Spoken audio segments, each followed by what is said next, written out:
అండి కూడి వచ్చిన మీ అందరికీ హృదయపూర్వక వందనాలు. అందరికీ వందనాలండి. నోటితో గట్టిగా చెప్పండి, అమ్మ వాయిస్ రావట్లేదా?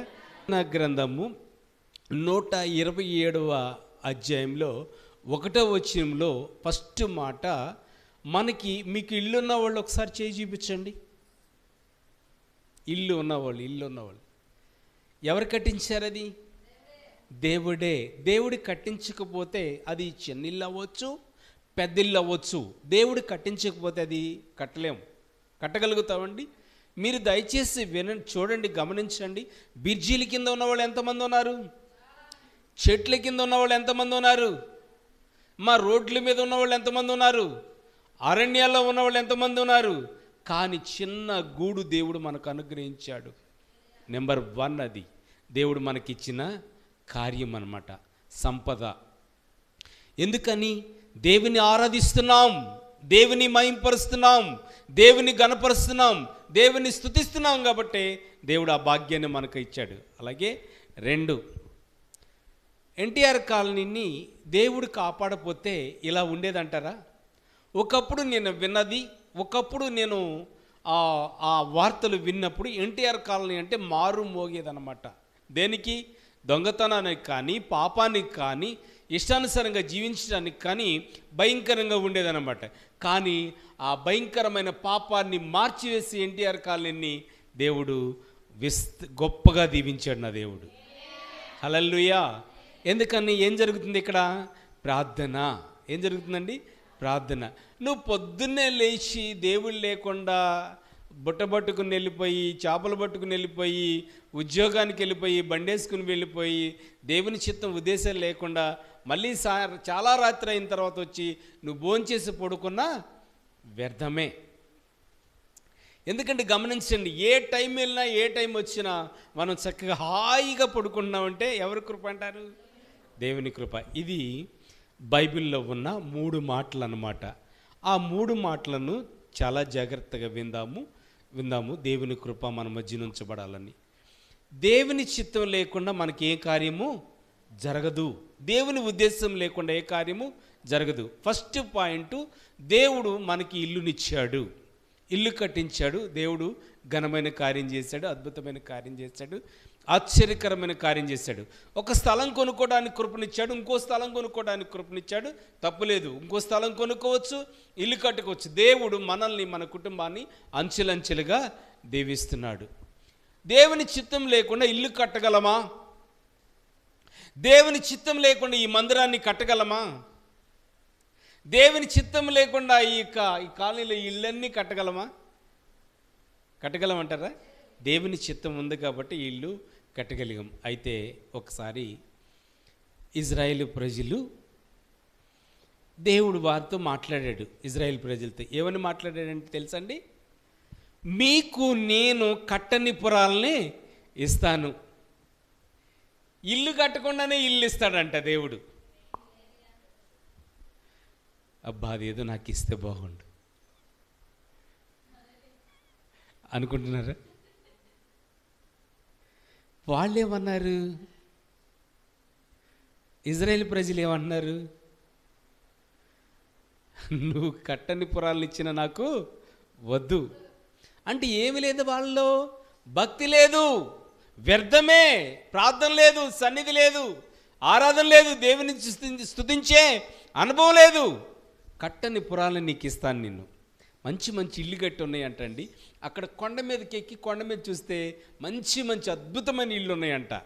మరి జనం కూడా ఉన్నారే అక్కడ. మరి వాళ్ళ పరిస్థితి ఏంటి? వారిని నేను ఖాళీ చేపిస్తా. ఏం చేపిస్తానన్నా? ఖాళీ చేపిస్తా వాళ్ళని. ఒక ఇల్లు కట్టాలంటే ఎంత ఖర్చు అవుద్ది? మనిషి ఇంతలా ఓడల్లో ఎంత అయిపోతాడు? రాదమ్మా. అక్కడ అప్పు తెచ్చి, ఇక్కడ అప్పు తెచ్చి, అక్కడ బాగి తెచ్చి పూర్తి చేయాలి. ఎలాగైనా ఇంటిని సగంలో ఆగిపోతే ఏమంటారు?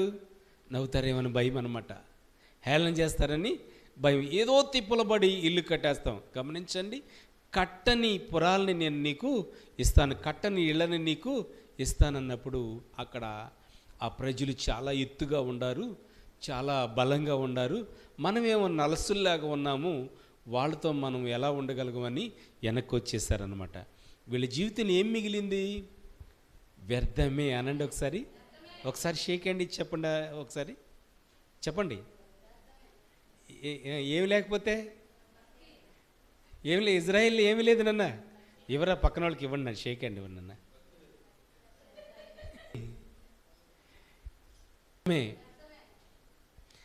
చూడండి, గమనించండి. దేవుని మాట వింటే ఆశీర్వదించబడతారు, దేవుని మాట వినకపోతే వ్యర్థమే. అయితే గమనించండి, ఇల్లు కట్టాలని పునాది వేస్తాము. పునాది వేసి 1 సంవత్సరం ఉంచిన వాళ్ళు లేరా? ఉన్నారా లేదా? ఉన్నారు. 2 సంవత్సరాలు ఉంచిన వాళ్ళు, 3 ఏళ్ళు, 4 ఏళ్ళు, 5 ఏళ్ళు, 20 సంవత్సరాలు అయిందంట ఆ పునాది వేసి. ఎవరి చిత్తం లేదు? ఈయనలో ఏమి లేదు? భక్తి అనండి. ఏమి లేదురా? భక్తి, ప్రార్థన, ఇంతే. సేవకుడు ఆలోచన ఏంటంటే నా బిడ్డలు ఆశీర్వదించబడాలి, దేవుని మందిరానికి రావాలి, ప్రభుని స్తుతించాలి, గణపరచాలి. చెల్లి ప్రార్థించింది. మనకి ఏ అవసరం ఉందో తీసుకొచ్చి పెట్టేస్తాడు మనకి ఆ సమయానికి. అయ్యా ఈ అప్పు కట్టాలి, ఈ అవసరం ఉంది, ఈ డబ్బు కావాలంటే ప్రార్థన చేస్తే ఆ సమయానికి తీసుకొచ్చిన దినాలు చాలా ఉన్నాయి నా ముందు. హల్లెలూయా. అయ్యా ఈ డబ్బు అవసరం ప్రభువా, ఇది నేను తీసుకోవాలి, ఈ ఫీజు కట్టాలి, ఈ కుటుంబ పోషణకు వాడాలి ప్రభువా, లేవు ప్రభువా అని సతమతం అవుతుంటే తీసుకొచ్చి ఎదురు ముందు పెట్టేసేవాడు నా దేవుడు. హల్లెలూయా. దేవుని చిత్తం అండి, దేవుని చిత్తం, దేవుని ఉద్దేశము, దేవుని ప్రణాళిక, దేవుని యొక్క ఆకాంక్ష అనమాట. ఇల్లు కట్టాలంటే దేవుని చిత్తము ఉండాల్సిందే. స్థలం కొనాలంటే దేవుని చిత్తము ఉండాల్సిందే. ఆ ఇంటిలో కాపురం చేయాలంటే దేవుని చిత్తము ఉండాల్సిందే. ఏమ్మా ఆ ఇంట్లో ఉండలేదమ్మా చెల్లి అంటే ఆ ఇంట్లో గజ్జిల మోత వినపడుతుందన్నయ్య అంటారు. ఏం మోత వినపడుతుందంట? రాత్రి 1 గంటకి ఏం మోత వినపడుతుందంట? అది ఏమి లేకపోతే ప్రార్థనా శక్తి నాకు కావాలయ్యా. ఏ శక్తి కావాలండి? ప్రార్థన లేకపోతే ఏ సౌండ్లైనా వస్తాయి. ప్రార్థన పూర్వకంగా ఆ ఇల్లు ఓపెన్ చేయండి. ఎంత ఘనంగా దీవించబడద్దో, ఆశీర్వదించబడద్దో, ఎంత గొప్పగా దీవించబడద్దో. దేవుడు స్థలము లేని వారికి స్థలాన్ని అనుగ్రహించునుగాక. దేవుడు ఇల్లు లేని వారికి ఇల్లు అనుగ్రహించునుగాక. ఆమేన్ చెప్పడానికి కూడా కొంచెం సందేహిస్తున్నారు. గట్టిగా చెప్పరా? ఆమేన్. నేను ఏం తెలియలేదండి, మీరు ఏం తెలియలేదు కదా, ఇంటికి వెళ్ళాక తిందాం. హల్లెలూయా. గమనించండి, గొప్ప దేవుడు, మహిమగల దేవుడు. ఆ ఇజ్రాయేలు ప్రజలు ఎవరండి? ఇజ్రాయేలు ప్రజలు. అయితే అటుపక్క వెళ్ళమంటే వెళ్ళట్లేదు. ఒక మాట మీకు పద్దాకా చెప్తా ఉంటాను. మన పెద్దలు అంటారండి, పిలిచి పిల్లని ఇస్తానంటే అనండి అమ్మ నాకొద్దు బాబోయ్. ఏమన్నాడండి? నాకొద్దు బాబోయ్. పిలిచి పిల్లనిచ్చిన కానీ ఏంటి సమస్య? కూరగాయలు తేవాలి, అన్నం అది బియ్యం తేవాలి, ఇంకేం తేవాలి, అన్ని సమస్త ఏర్పడి. అందుకని ఏమన్నాడు? నాకొద్దు బాబోయ్. ఆ కుటుంబ అనుభవం అనుభవించిన వాళ్ళకి తెలుసుద్దండి ఆ రుచి. ఆ బిడ్డలతో సంతోషంగా గడిపిన వాళ్ళకి తెలుసుద్దండి ఆ రుచి. ఆ భార్యతోనూ ఆ భర్తతోనూ చక్కగా కలిసిమెలిసి జీవించినప్పుడు తెలుసుద్దండి ఆ రుచి. అయితే గమనించండి, ఆ ఇంటికి ఆశీర్వాదం ఉంటుందండి, దీవెన ఉంటుంది. అయితే మరి అటుపక్క వెళ్తే, కొండ మీదకి ఎక్కి అటుపక్క వెళ్తే మంచి దేశం అండి, పాలు తేనెలు ప్రవహిస్తున్నాయంట, సస్యశ్యామలంగా ఉంది, ఎడు చూసిన పచ్చగా ఉందండి, అద్భుతమైన పంటలు. ద్రాక్ష గెలలను కావిడితో తీసుకొస్తున్నారండి, దానిమ్మ పళ్ళని కావిడితో తీసుకొస్తున్నారు. అంత గొప్ప పంటనుండగా వీళ్ళు ఏమంటున్నారండి? మాకు వద్దు అంటున్నారండి. అయితే దేవుడు ఏమన్నారో తెలుసండి, అక్కడ మీరు ఈ అరణ్యంలోనే తిరగండి అన్నాడండి. ఏం చేశాడండి? అరణ్యంలోనే తిరగండి అన్నాడు. ఏం చేస్తున్నాడు? 430 సంవత్సరాలు ఎక్కడ తిప్పాడు వాళ్ళనే? అక్కడక్కడే తిప్పాడండి. గొర్రెకి బెత్తెడు తోకే, అభివృద్ధి లేదు. చూడండి, దేవుడు పిలిచి ఆశీర్వాదం ఇస్తానన్నప్పుడు, ఇల్లు కట్టిస్తానన్నప్పుడు, ఇళ్ల స్థలం ఇస్తానప్పుడు, దేవా నీ సన్నిధిలో నేను ప్రార్థిస్తున్నాను తండ్రి, ఇది నాకు అనుగ్రహిస్తున్నావు ప్రభు అని కృతజ్ఞత కలిగి ఆహ్వానించాలండి, దాన్ని తీసుకోవాలి. అది నాకొద్దు అనకూడదండి. దేవుని చిత్తము, దేవుని ఉద్దేశము, దేవుని ప్రణాళిక లేకుండా చూడండి, ఒక్కొక్క ఉద్యోగస్తుడికి 1,00,000, 2,00,000, 3,00,000, 10,00,000 శాలరీలు కూడా ఉండదు, కానీ సొంత ఇల్లు ఉండదు. ఎందుకని? ఇల్లు కట్టే భాగ్యం లేదండి. ఇల్లు కట్టే భాగ్యం దేవుడు అతనికి ఇవ్వలేదండి. దేవుని చిత్తం, దేవుని ఉద్దేశం, దేవుని ప్రణాళిక ఉండాల్సిందే. అద్దీంట్లో ఉంటారన్నమాట. దేవుడు మన కాలనీలో దేవుని స్తుతించినట్లయితే, మహింపరిచినట్లయితే, దేవుని గణపరిచినట్లయితే గొప్ప ఇండ్లను కట్టించునుగాక. హల్లెలూయా. మరి ఏంటి వ్యర్థము? వ్యర్థమైనవి చేయకూడదు. దుష్టులు ఆలోచించపు నడవక, పాపుల మార్గం నిలవక, అపహాసులు కూర్చుండ చోటును కూర్చుండక, యెహోవా ధర్మశాస్త్రం దేవారాతలు ధ్యానించేవాడే ధన్యుడు, అతడు నీటి కాలంలో ఏరి నాటబడింది ఆకు వాడక తన కాలమందు ఫలమిచ్చి చెట్టు వలె ఉంటారంట.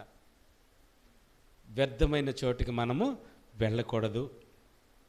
వ్యర్థమైనవి ఏవి కూడా తినకూడదు. వ్యర్థమైనవి ఏవి కూడా చూడకూడదు. మనం ఆల్ నైట్లు అనుకున్నాం కదండి. ఆరాధనకి ఎక్కువ మంది ఉన్నారా, ఏంటి తిరణాలకి ఎక్కువ ఉన్నారా? ఎందుకని? రంగురంగుల మొహాలు కనపడతాయి. ఇక్కడ రోజు చూసే మొక్కలే కదండి. ఏ మొక్కలు కనపడతాయి ఇక్కడ తిరణాల్లో? విజయ్ కుమార్ గారు, తిరణాలు లేని రకరకాల బొమ్మలు కనపడతాయి, రకరకాల లిప్టిక్లు కనపడతాయి, రకరకాలైన డెకరేషన్లు కనపడతాయి. ఇక్కడ కనపడవే ఆయన దహించు అగ్ని. హల్లెలూయా. ఇది మాసిపోద్దేమో కానీ, ఈ రంగు, ఈ లిప్టిక్ మాసిపోద్దేమో కానీ, ఆయన ఎప్పుడు కూడా దగదగా మెరుస్తూనే ఉంటాడు. హల్లెలూయా. మరి ఆయన మెరిచే మొహం దగ్గరికి వద్దామా, రంగురంగుల దగ్గరికి వెళ్దామా? మిమ్మల్ని చెల్లి అడిగేది, రంగురంగుల దగ్గరికి వెళ్దామా మెరిచే? మోషే దేవునితో గడిపాడు, ముఖం ఎలా మెరుస్తుందన్న? కాంతిగా ప్రకాశవంతంగా మెరుస్తుంది అనమాట. తిరణాల్లో గడిపారు జనాలతో, ఎలా మెరుస్తుంది మీ ముఖం? చెప్పండి అమ్మా. వాడిపోయి, కాళ్ళు నొప్పులు, చచ్చుబడిపోయి, పొద్దున్నే పనికి వెళ్ళాక,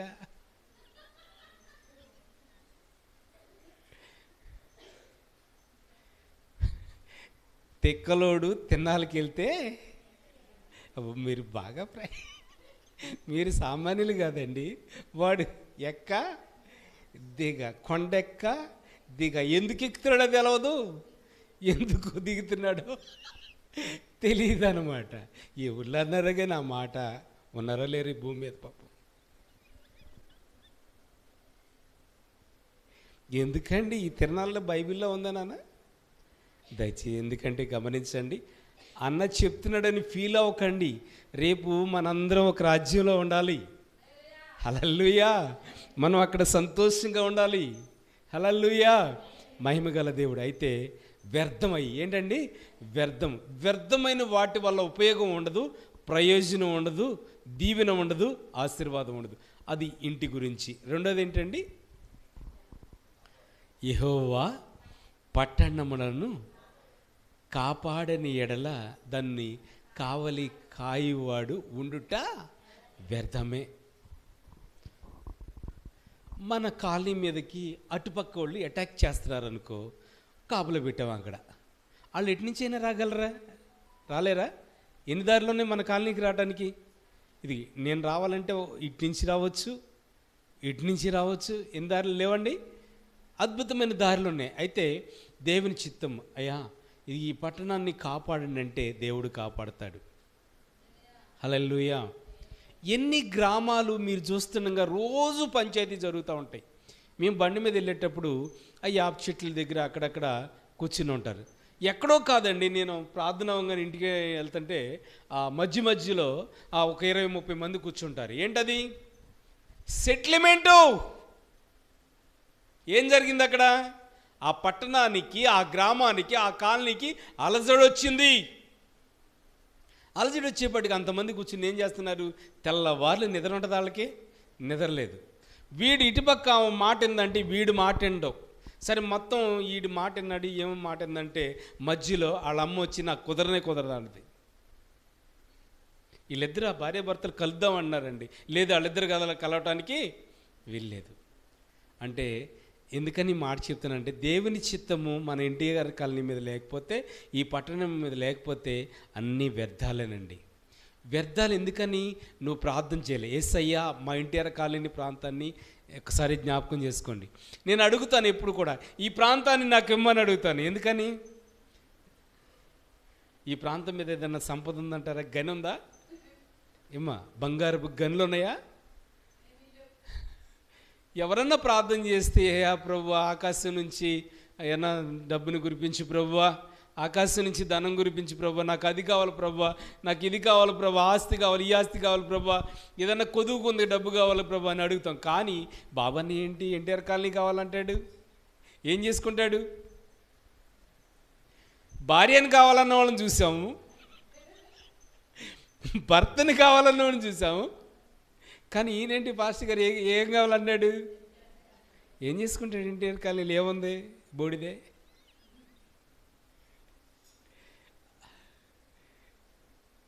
దేవుడు ఎన్టీఆర్ కాలనీని కావాలన్నాను కాబట్టి ఈ సమూహాన్ని ఇచ్చాడు దేవుడు. ఎంత సంపాదించినా ఉద్యమం లేని సంఘాలు ఎన్నో ఉన్నాయి తెలుసా అండి? ఎంత సంపాదించినా ముందుకెళ్ళని సంఘాలు ఇచ్చిన ఉన్నాయి తెలుసండి? మరి మీరు వాక్యం వింటున్నారు, వాక్యం ఎక్కడికి వెళ్తుంది? హృదయంలోకి వెళ్తుంది. హృదయంలోకి వెళ్ళి ప్రతి నరాల్లోకి వెళ్తుందండి. వెళ్ళి జీర్ణించుకుని మన హృదయము మెరుగుపరచబడుతుంది అనమాట. ఎన్టీఆర్ కాలనీ ప్రాంతాన్ని మాకు ఇవ్వండి. నేను చేసిన ప్రార్థన మీరు కూడా చేయాలి. ఏమని చేస్తారండి? అనండి అమ్మా. ఎన్టీఆర్ కాలనీ ప్రాంతాన్ని, అన్నయ్య బాబానికి ఇచ్చిన ఎన్టీఆర్ కాలనీ ప్రాంతాన్ని మాకు కూడా ఇవ్వండి అని అడగండి అమ్మా. అంటే 1 సెంటు 2 సెంట్లు ఎక్కడన్నా ఉందంటే దానికోసం పరిగెడతాం. దేనికోసం అండి? అయ్యా ఈ స్థలాన్ని నాకు ఇవ్వండి. ఏకంగా నేను ఈ గొడవ లేదండి, ఈ 2 సెంట్ల కోసం కష్టపడలేదు, ఈ మొత్తాన్ని అడిగేసాక. హల్లెలూయా. అందుకే నీ సేవకుడు ఇక్కడ ఉన్నాడు కాబట్టి చూడండి, కాపుదల ఉంది ఈ ప్రాంతానికి. గట్టిగా చెప్దాం హల్లెలూయా.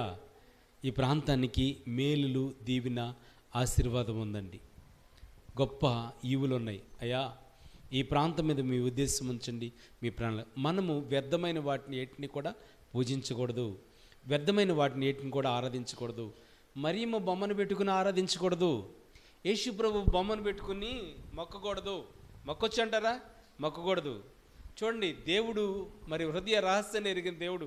బొమ్మలకి మొక్కకూడదు. మనము ఎన్ని బొమ్మలు ఉంటాయి గట్లు ఎక్కుతుంటే, కొండలు ఎక్కుతుంటే ఎన్ని మా మొక్కారా? మొక్కుతున్నారా? బొమ్మలకి దేవుడు కాదండి. గత వారం విన్నాము, వాటిని చేసేవాళ్ళు వారే పూజిస్తారనమాట. బొమ్మల్ని చేసేవాళ్ళు బొమ్మల్నే పూజిస్తారంట. అయితే ఈ ఎన్టీఆర్ కాలనీ ప్రాంతానికి ప్రొటెక్షన్ ఎవరంటారు? అర్థం కాలేదా? సరే, మనం తెలుగు పదాలు వాడదాం. ఎన్టీఆర్ కాలనీ ప్రాంతానికి కాపుదల ఎవరంటారు? యెహోవానే, యేసయ్యనే. మీరు ప్రార్థించకపోతే యేసయ్య మన ప్రాంతంలో వండాడు. రైట్, ఒకటి అయిపోయింది. ఏంటండి? ఇల్లు కట్టించాడు దేవుడు, వ్యర్థంగా ఉండకపోతే. 2, మన ఎన్టీఆర్ కాలనీ ప్రాంతాన్ని కూడా కాపాడేసేసాడు. 3వది, పొద్దున్నే లేచి మన పనులేంటి? మీరు ఎక్కడికి వెళ్తారా చెల్లి? పనికి. ఏం పట్టుకుంటారు? ఎన్నింటికి? 4ంటికి. ఇంకా వేకునే. ఏముందిరా అక్కడ చెల్లి? వేకునేనా? వేకునే. రైట్, బట్టు పట్టుకుంటారు. ఇంకా ఉద్యోగానికి వెళ్ళేవాళ్ళు ఉద్యోగరీత్యా వెళ్తారు. చేపలకి వెళ్ళేవాళ్ళు చేపల బొట్టు పట్టుకుంటారు. వేటకి వెళ్ళేవాళ్ళు వలలు పట్టుకుంటారు. వేకునే వెళ్తారండి. చూడండి, ఎంత వేకునే వెళ్ళినా సరే తెల్లవార్లు పట్టారంట, ఒక్క చేప కూడా పడల. నువ్వు ఎంత వేకుని వెళ్ళినా సరే నీ ఆహారం తిన్న ఆహారం అరగదంట. ఎవరు లేకపోతే ఇంటికి వస్తే నిద్ర పట్టదంట. చాలా రాత్రి అయిన తర్వాత వస్తాం. ఎప్పుడు వస్తామండి? చాలా రాత్రి. ఏంటమ్మా ఇప్పుడు దాకా ఉన్నావు? డబుల్ కూలీ అండి. ఏ కూలీ అండి? డబుల్ కూలీ. ఏమ్మా చైతన్య, భారతి ఏంట్రా చెల్లి, పద్మ ఇప్పుడు దాకా ఉన్నావు? మా అమ్మగారు 1000 రూపాయలు ఇస్తానందండి. ఏంటండి 1000 రూపాయలు ఏం మానేసి చెప్పండి, వ్యర్థమే. ఏంటండి పాపం ప్రయాసపడి రుద్దుతున్నారండి.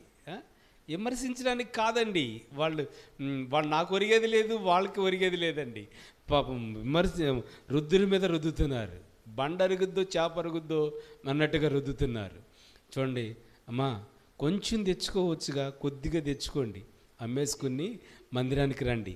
ఇంత సలహా ఇచ్చేవాళ్ళు ఎవరుంటారు? అమ్ముకోండి, మీరు పనికి వెళ్ళండి, 1 ఇల్లు 2 ఇల్లు ఉంటే చేయండి.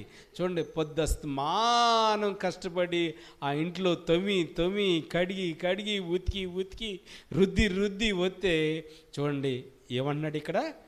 వ్యర్థమే.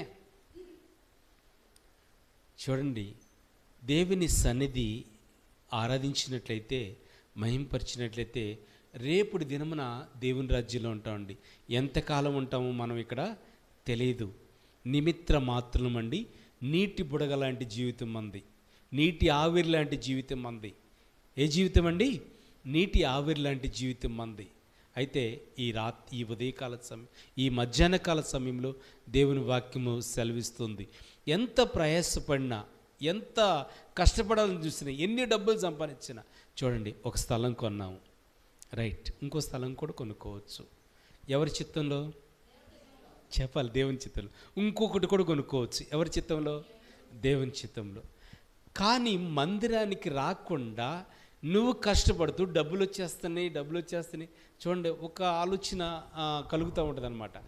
ప్రార్థనకి రానోళ్ళే బాగున్నారు, ప్రార్థనకు వచ్చిన వాళ్ళు ఏంటి అడుగంటిపోయి ఉన్నారు? కారణం ఏంటంటారు?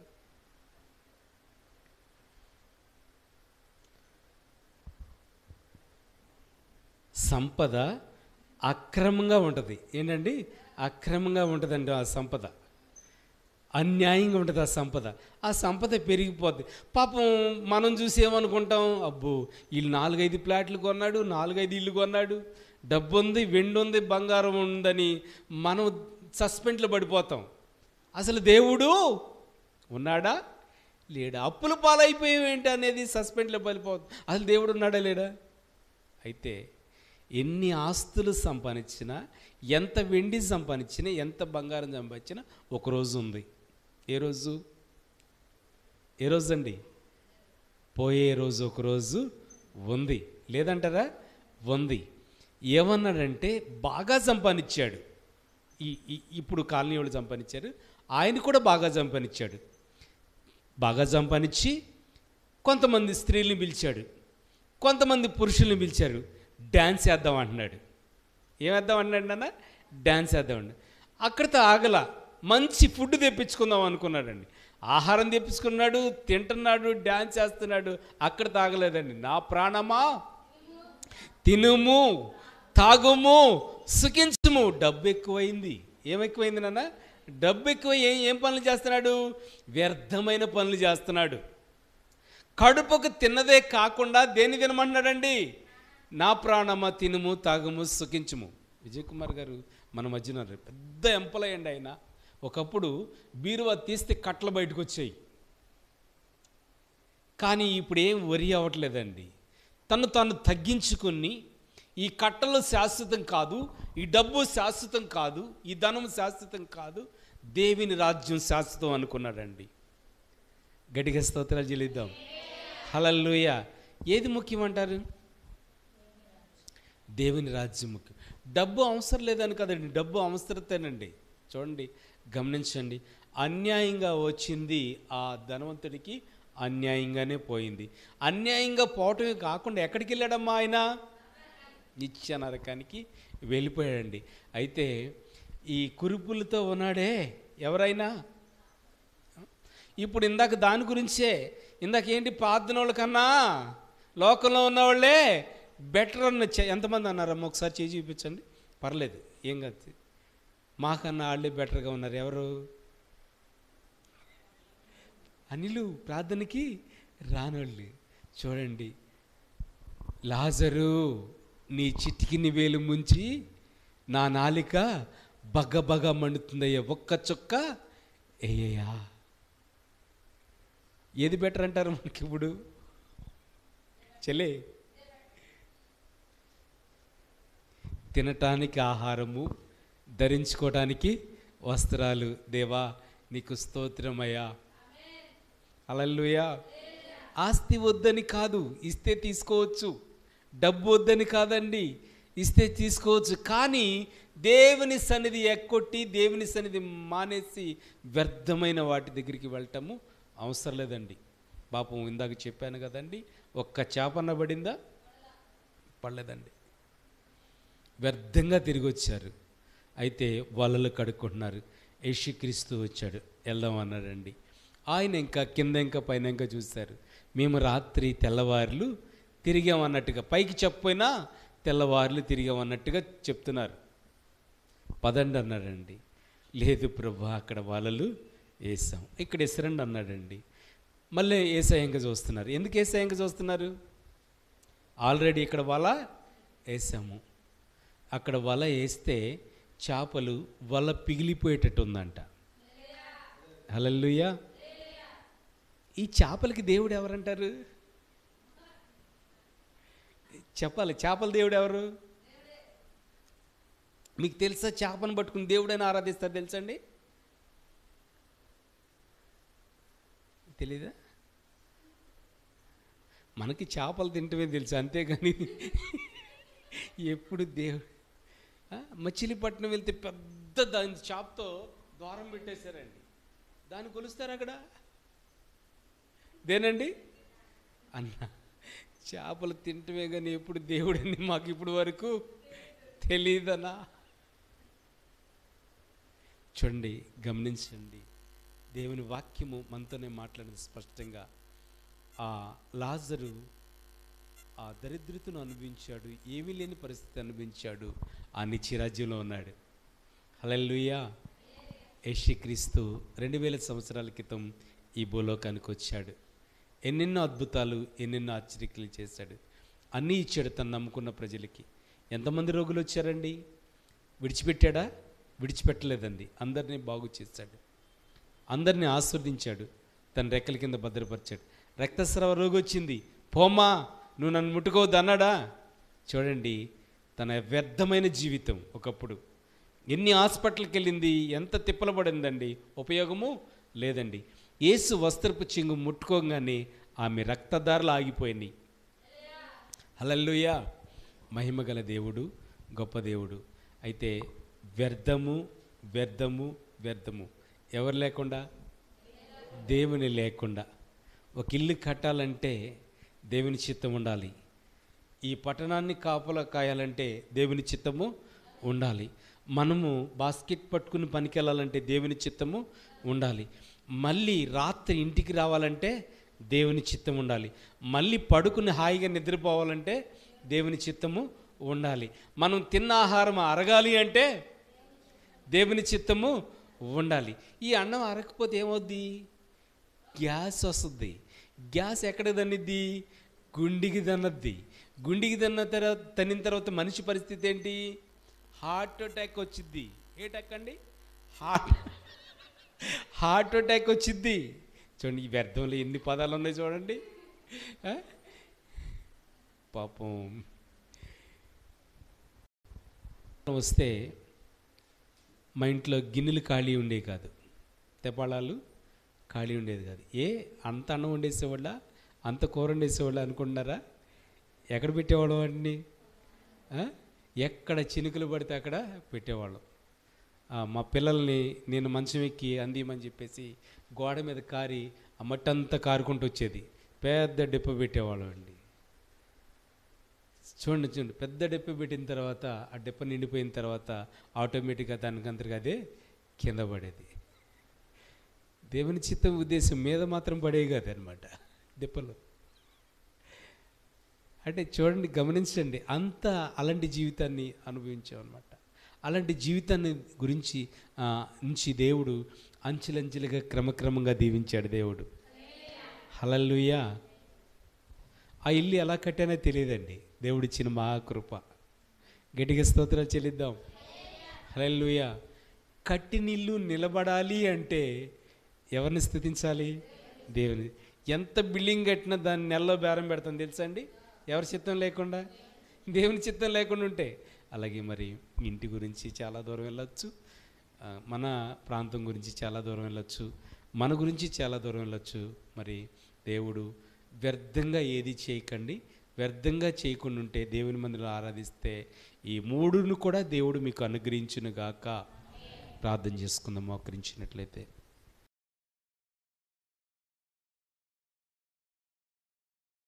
నీకు స్తోత్రాలు తండ్రి, వందనాలు యేసయ్యా. అయ్యా, నీవు మాకు లోకానుసారంగా లోకాశల్లో వ్యర్థమైనవి చేయకుండా మంచి గృహాన్ని అనుగ్రహిస్తున్నావు తండ్రి. అయ్యా, వ్యర్థంగా ఉండకుండా ఉంటే మీ ప్రాంతాన్ని కాపాడుతానన్నావు తండ్రి. కృతజ్ఞతలు. మూడు తండ్రి ప్రభువా, వేకువని లేచి రాత్రి చాలా రాత్రి అయిన తర్వాత దేవుని చిత్తం ఉద్దేశం లేకుండా ఉంటే వ్యర్థమే. అయితే దేవుని చిత్తంలో ప్రార్థన చేసుకుని వెళ్తే నీ సంపద, నీ ధనము, అయ్యా నీ యొక్క ఆరోగ్యము విస్తరింపచేస్తున్నావు తండ్రి. కృతజ్ఞత కలిగి ప్రార్థించుకుందాం.